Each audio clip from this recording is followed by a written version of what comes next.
পার্লামেন্টে যে বিরোধী দলটি আছে তারা কিন্তু নারী নেতৃত্বে বিশ্বাস করে না। মানুষ যখন সফল হয় তার সেরা গেঞ্জিটাও হলো একটা ইতিহাস হয়ে দাঁড়ায়, আর যদি ব্যর্থ হয় তাহলে সোনার ঘড়িটাও ব্যর্থ উপহাসে পরিণত হয়। কাজে প্রিয় বোনেরা, আমরা আজকের এই আন্তর্জাতিক নারী দিবসে বলবো যে আমরা পুরুষতান্ত্রিক সমাজ ব্যবস্থায় বসবাস করছি।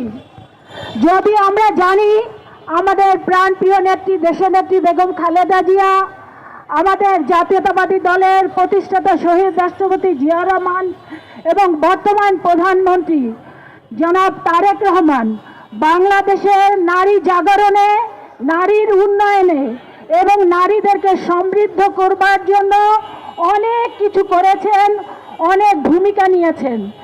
নারীরা অনেক জায়গায় সত্যিকার অর্থেই সামনে এগিয়েছে। এখানে আমরা বিশেষ করে গর্ব করতে পারি আমাদের প্রাণপ্রিয় নেত্রী দেশনেত্রী বেগম খালেদা জিয়া। তিনি যে বিষয়টি নিয়ে এসেছিলেন সেটা শুধু বাংলাদেশেই নয়, সারা পৃথিবীতে সমাদৃত হয়েছিল। আপনারা জানেন যে প্রথমে ম্যাট্রিক, পরবর্তীতে ইন্টারমিডিয়েট পর্যন্ত তিনি যে অবৈতনিক শিক্ষা ব্যবস্থা চালু করেছিলেন এবং উপবৃত্তি চালু করেছিলেন, সেই কারণে আমরা দেখতে পাই যে ম্যাট্রিক এবং ইন্টারমিডিয়েটে ছেলেদের চাইতে কিন্তু মেয়েরা অধিক পড়াশোনা করছে এবং অংশগ্রহণ করছে। ঠিক একইভাবে ফ্যামিলি কার্ড দিয়ে নারীদেরকে, তৃণমূল নারীদেরকে সমৃদ্ধ করবার জন্য, শক্তিশালী করবার জন্য চেষ্টা করছে। কিন্তু রাজনীতিতে নারীদের অবস্থান কোথায়?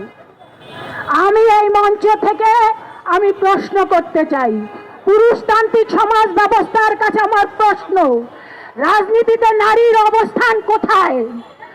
আমরা বলতে চাই আমাদের সামনে কিন্তু অন্ধকার। আপনারা জানেন এখন পার্লামেন্টে যে বিরোধী দলটি আছে তারা কিন্তু নারী নেতৃত্বে বিশ্বাস করে না।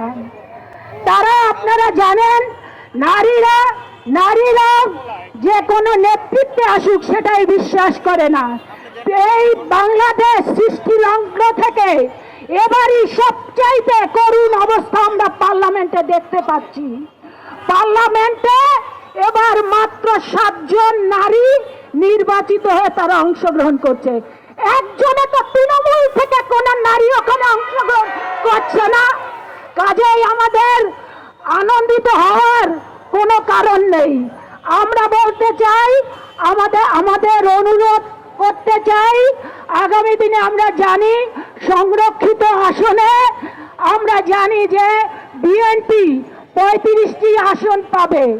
আমরা এই মঞ্চ থেকে আমাদের প্রিয় নেতা, বাংলাদেশ নয় সারা পৃথিবী যেই নেতার দিকে তাকিয়ে আছে, বিশেষ করে আমি আন্তর্জাতিক নারী দিবসে আমি তাদের সেই আন্তর্জাতিক নারীদের কথা বলবো না, আমি বলতে চাই জাতীয়তাবাদী মহিলা দলের নারীদের কথা।